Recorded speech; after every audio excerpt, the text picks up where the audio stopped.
میرے بچوں نے مجھ سے پوچھا کہ پاپا جی یہ بتائیں کہ ہم فلسطین سے محبت کیوں کرتے ہیں؟ آپ کے بچے آپ سے پوچھیں یا نہ پوچھیں، انہیں آپ یہ ضرور بتایا کیجئے کہ ہم فلسطین سے اس لیے محبت کرتے ہیں کہ یہ فلسطین انبیاء علیہم السلام کا مسکن اور سرزمین رہی ہے۔ حضرت ابراہیم علیہ السلام نے فلسطین کی طرف ہجرت فرمائی تھی، اس لیے ہم اسے محبت کرتے ہیں۔ اللہ تبارک و تعالیٰ نے حضرت لوط علیہ السلام کو اس عذاب سے نجات دی تھی جو ان کی قوم پر اسی جگہ پہ نازل ہوا تھا۔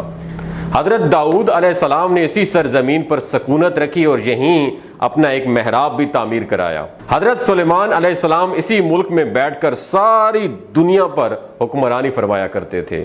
چیونٹی کا وہ مشہور قصہ جس میں ایک چیونٹی نے اپنی باقی ساتھیوں سے کہا کہ اے چیونٹیوں اپنے بلوں میں گھس جاؤ، یہیں اس ملک میں واقع اسکلان شہر کی ایک وادی میں پیش آیا تھا جس کا نام بعد میں وادی نمل، چیونٹیوں کی وادی رکھ دیا گیا تھا۔ حضرت زکریا علیہ السلام کا محراب بھی اسی شہر فلسطین میں ہے۔ حضرت موسیٰ علیہ السلام نے اس ملک کے بارے میں اپنے ساتھیوں سے کہا تھا کہ اس مقدس شہر میں داخل ہو جاؤ۔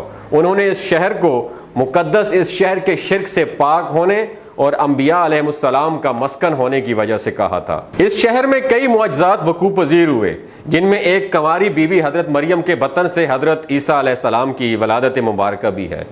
حضرت عیسیٰ علیہ السلام کو جب ان کی قوم نے قتل کرنا چاہا تو اللہ تبارک و تعالیٰ نے انہیں اسی شہر سے آسمان پر اٹھا لیا تھا۔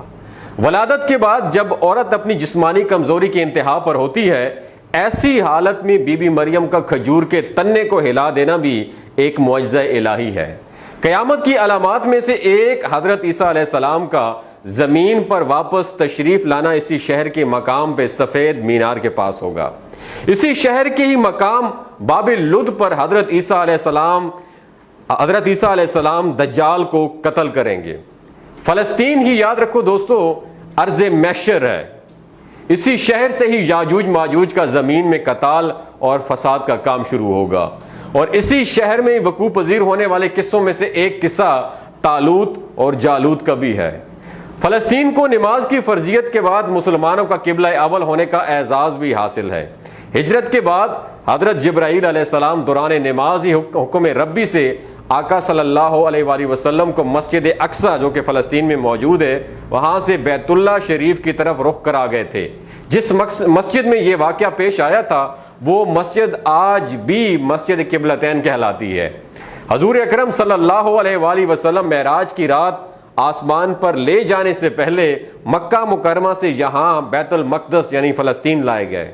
سرکار دو عالم صلی اللہ علیہ وآلہ وسلم کی اقتداء میں انبیاء علیہ السلام نے یہاں مل کر نماز ادا فرمائی، اس لیے اس طرح فلسطین ایک بار پھر سارے انبیاء کا مسکن بن گیا۔ سیدنا ابو ذر رضی اللہ تعالیٰ عنہ کہتے ہیں کہ میں نے رسول اللہ صلی اللہ علیہ وآلہ وسلم سے عرض کیا کہ زمین پر سب سے پہلی مسجد کون سی بنائی گئی؟ تو آپ صلی اللہ علیہ وآلہ وسلم نے فرمایا کہ مسجد الاحرام یعنی خانہ کعبہ۔ تو وہ بتاتے ہیں کہ میں نے عرض کیا کہ پھر کون سی مسجد تعمیر ہوئی؟ تو مسجد پھر بنائی گئی۔ تو آپ صلی اللہ علیہ وسلم نے فرمایا کہ مسجد الاقصی یعنی بیت المقدس۔